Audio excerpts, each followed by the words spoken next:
Hello, it's Chandler Klebs again. I'm just by myself today, and I have some stuff I have to do today, and I'm just kind of in a bad mood right now because of some things that are going on.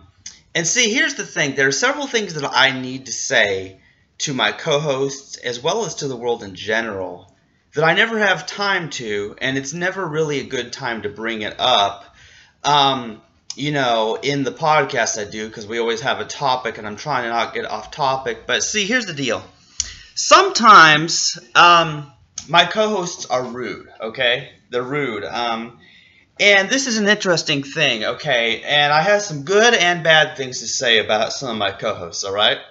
Now, a little while back, actually this was, I've had this problem with Monique a few times, and she's not going to like this, but, I'll make this video private if maybe later, I don't know. But right now I need to get my thoughts out about this. See, here's the thing, is I've had several times where I've made it clear that I'm available until such and such a time. I have to do this errand, or I promised my mom I'd eat supper at this time, or something like that, And then what she'll do is she'll say, but this is important, stay longer, can you ask for more time? And see, that's the thing, is I feel that's not very respectful of my time. And that's something that Monique does sometimes. But she's not the only one. This isn't just Monique. Poffo has done this too. Okay. And a lot of this stuff happens behind the scenes, okay? It doesn't happen on the recordings all that much, but other stuff. See, there was this time when, I got on the computer.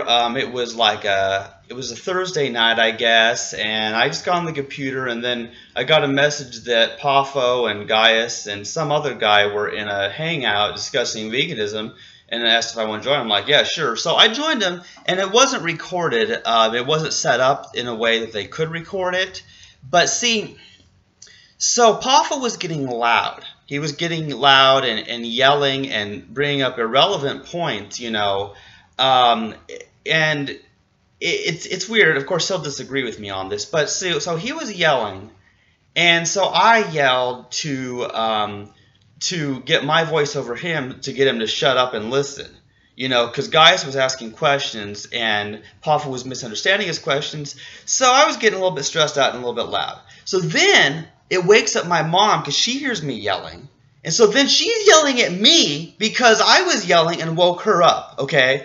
And that's the thing. So then Poffo told me, well, to tell your mom this is important. So basically now Poffo is being rude to me and my mom, saying it's more important to argue in this way than for my mom to sleep. And that was rude, And so now here's the thing going on. My mom hears the way that Monique and Poffo and other people talk to me. I've had trouble with George, And then she tells me, you need some new friends. Why do you bother with these people? And see, here's the deal. So now my mom is mad at my co-hosts. And mad at me for talking to him is how it comes across. And see, here's the thing that, my mom really does blame people, like, in a way, because I think she really does believe in free will. But here's something, aside from all that, here's something that I think is for everyone. There's something that my mom doesn't understand. There's something other people don't understand. When somebody asks me why I talk to Poffo or Monique or George or Yuri or Peter, see, because Poffo doesn't think I should have Yuri on the show we ever do, because he has no focus and he just wants to defend carnism and all that. And the same is true of Peter, actually. But see, that's a valid question. I think that's a valid question. Why do I talk to these people who half the time are jerks and are not really with me on the same page, Somewhat they are about some things, but not about other things, I never agree with anyone 100%. And so here's a few things I want to say to the world, because this is not just about me and my life, but this applies to everyone and conversations everywhere, okay? So, first of all, if we only talk to people we 100% agree with, we'd never talk to anybody. So that's another thing. So, but then, what is the purpose of the podcast? And I think sometimes that can be a little bit unclear, because if somebody listens to our recent podcast where we're arguing over silly stuff, they might wonder, why do these guys waste their time? Because that's how my mom thinks about it, But here's the thing is, okay, this happens when people are discussing things, whether it's a disagreement in religion or scientific facts or politics or, in the whole vegan versus carnist debate. People get emotional and they get hostile because, you're challenging what they hold sacred, what their whole life is based upon, And I see this, and so here's the thing. Here's a simple question. I think, can people change? And of course, you already know my answer. Of course, people can change. People can change, and it's through these discussions that people will change. And it's not even necessarily I don't think I'm going to change Yuri. I don't think I'm going to change Peter. And I don't think I'm going to change George. There's things I'd like to change about all of my co-hosts, really. There's things I'd like to change about my mom. There's things I'd even like to change about myself. You know what I mean? There's always something about somebody I don't like. And this is just a fact. No matter, the more you get to know somebody, the more you're going to find out about their more undesirable qualities, the way they are. So why do I talk to them? 2 reasons. First of all, I do think maybe they'll change. Maybe by challenging them on their bullshit that they believe and the dumb things they say, there's a chance they may change. There's a chance they may learn and grow and be a better person for it. So there's that. There is the tiniest chance of that. With some people, they're stubborn, so it's not very likely. So that's number 1. They may change. Number 2 reason is that other people listening are going to be educated, and they will change based on hearing these 2 opposing sides in a debate. And personally, I feel that the most recent episode of Philosophy, Science, and Religion we had, where it kind of was, Pafo and Peter mostly arguing with each other over the veganism versus the carnism thing. And one note about that, yes, Peter is a vegetarian, but it makes no sense because he wants animals to be killed, rather the so-called natural way, rather than people switching to synthetic meat. Which is weird. That makes him a little bit the odd one out, because the rest of us are either vegan and are going to eat plants, or are pushing for synthetic meat to become cheaper and more affordable, so people switch to synthetic meat that's just grown in a lab rather than having this sentient animal be raised and be treated terribly and then slaughtered. So synthetic meat is better than raising and killing animals, but Pafo is just the opposite. So no, but not Pafo. I mean Peter. Never mind. Okay. So yeah. So Peter's just the opposite of that.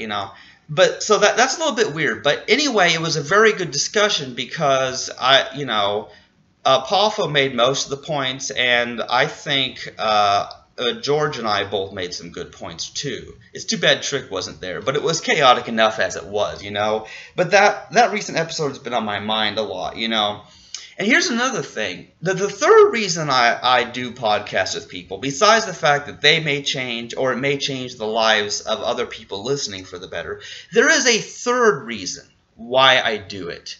Because sometimes I wish I didn't. Sometimes I've just considered quitting the whole thing.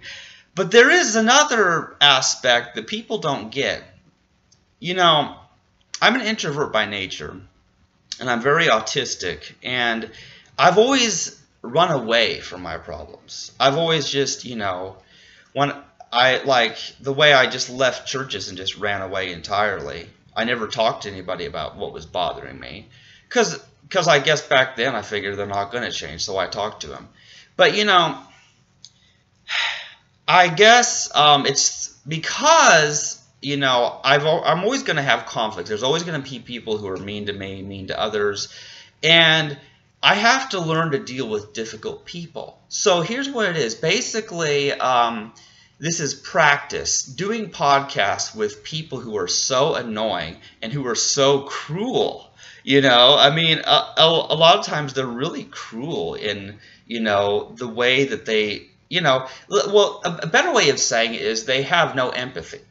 They don't care about the suffering of other animals, whether they're non-human animals or even whether they're human animals. And that's the thing, is people just don't understand. So many people are so cruel, and they see nothing wrong with the mistreatment of women or the mistreatment of blacks or the mistreatment of the cows or chickens. They don't see those people as an equal. And yes, those animals are people. Why wouldn't they be?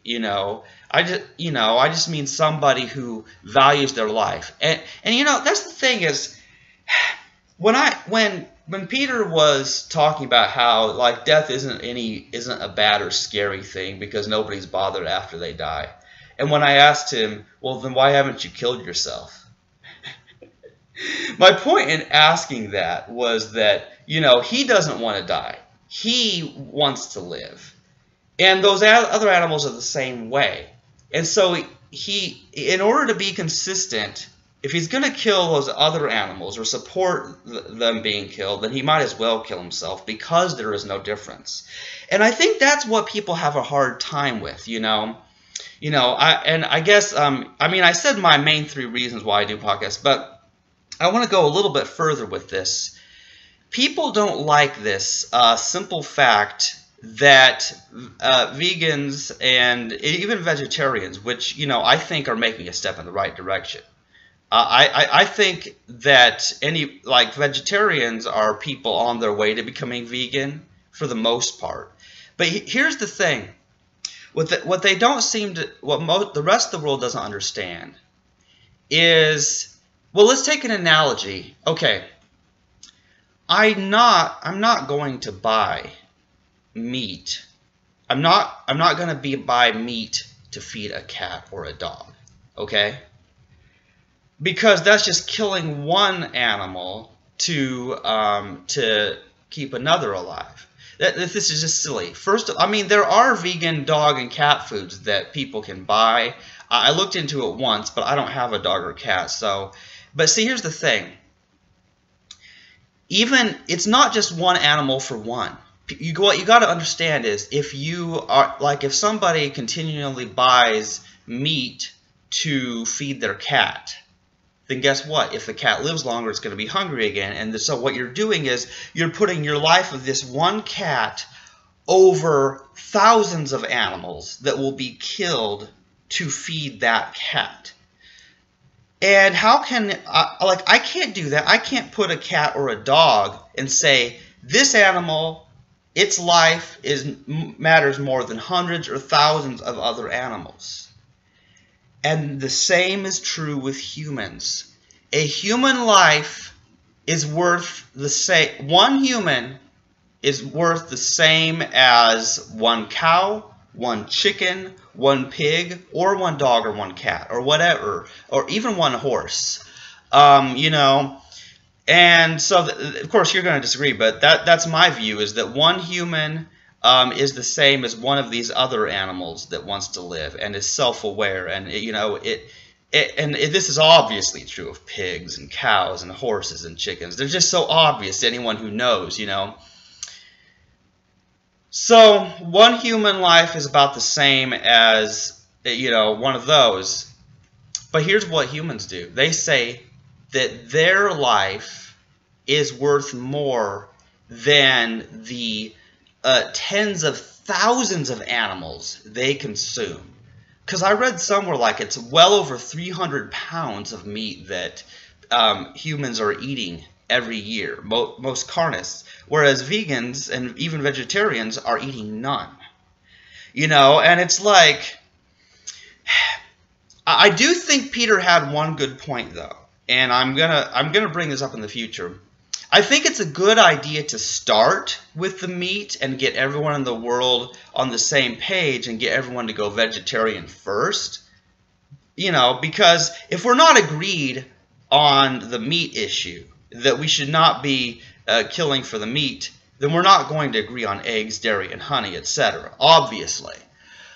But that doesn't mean that vegans should not talk about the eggs or the dairy or the honey or the leather or whatever else, you know. Of course we can talk about that because those issues are the same. They're of equal importance.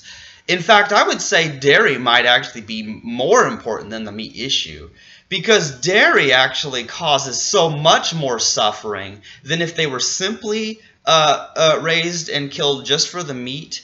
The dairy, what the dairy cows go through, is so much worse than what any of the, you know, the male chicks and the male calves that are killed right straight away. I could say that the suffering of the female of the hens and the cows is so much greater that the egg and dairy industries are actually causing more harm than the meat industry, is how I look at it. But whether I'm right about that or not is not the real point. But these are all important. So vegans are going to continue to bring up these important issues, okay? Because they're important, if not more important. But yes, I do think starting with the meat thing is a good thing, because for me, I was able to, once I got out of the dogma of Christianity and I started thinking things over, then it became very clear to me. And I had already gone vegetarian because I realized, oh, well, those animals are killed in order for that meat to be there. So I knew that with no education. I didn't need to read any books to tell me that animals are killed in order for us to get their meat, because it's like on some level I knew that. I needed education to go vegan. I read Why We Should Go Vegan by Magnus Vining. I watched Earthlings. I watched Cowspiracy. I've watched What the Health. I've watched Forks Over Knives. I've watched Food Inc. I've watched all these documentaries, so I'm well aware. And I've listened to Gary Yourofsky and Bite Size Vegan and all these. So I know so much about why we don't just stop eating meat, but why we stop eating these other things. And I know what an abundance of plants there are. So what I'm saying is people are ignorant and they prefer to remain so. But it's it's easier to start with the meat. It's not that meat is more important. It's that it's more practical, perhaps, to get people to first agree on the meat thing. And, you know, our podcast topic, you know, before it turned into the debate about the veganism and all that, was about how to cause a revolution, how to change the world. What's the effective way to change the world? So I think it's worth discussing more, and I'm going to discuss this with Pafo and the others, about how to change the world. What is the most effective way of reducing the animal suffering? And I think vegetarianism is a good start. And the synthetic meat may be a good thing, but it's still unnecessary because we don't need to eat meat at all. And it's like, the fact that it's unnecessary is just a point that Pafo was bringing up, which is entirely true. I mean, come on, it's so unnecessary. But yeah, I don't know. That's just my thoughts, because I'm very disappointed at how backwards and stupid and psychopathic the human race is. And sometimes, I mean, I just really feel like giving up on the human race. Like, I kind of have given up just about, you know. But, I mean, I still talk to people in the hopes that it will change. Like, if I didn't think that there were going to be people who would go vegan from listening to our podcasts, then I wouldn't do it. I'm serious. If I didn't think that it was gonna have some impact, I would not even bother, because honestly it's kind of stressful. But I do see some evidence that it is happening. After all, I mean, you know, I remember that Mitch said that he was trying to go vegan, you know, because we made him aware of these issues and stuff, because we just talked to him. And I've never attacked anybody. I know that a lot of my co-hosts are not vegan, but I am, and George is, and Pafo is, and Trick is, and we talk about these, and the other guys listen, they're learning, and they will make those changes in their life as they are ready, as they're able to afford it, as they learn how to live a healthy vegan diet. I think they will. I think most of them will, honestly. But it's not about them, and it's not about me. This is not about me or Pafo. trying to prove that we're better than anybody or anything like that. And we were not. And Peter takes it personally when we bring up the veganism, as if we're attacking his moral character. And it's like not like anybody had a choice anyway. I didn't have a choice to be this empathetic, autistic person who loves animals so much that I would rather die than kill them. You know, that's just the thing. And I think there's so much more to be said, but I really said enough, and I need to eat lunch because I have places to go today. So I'm going to shut up now, but I hope that I said something important in this video. Thanks for listening. Bye.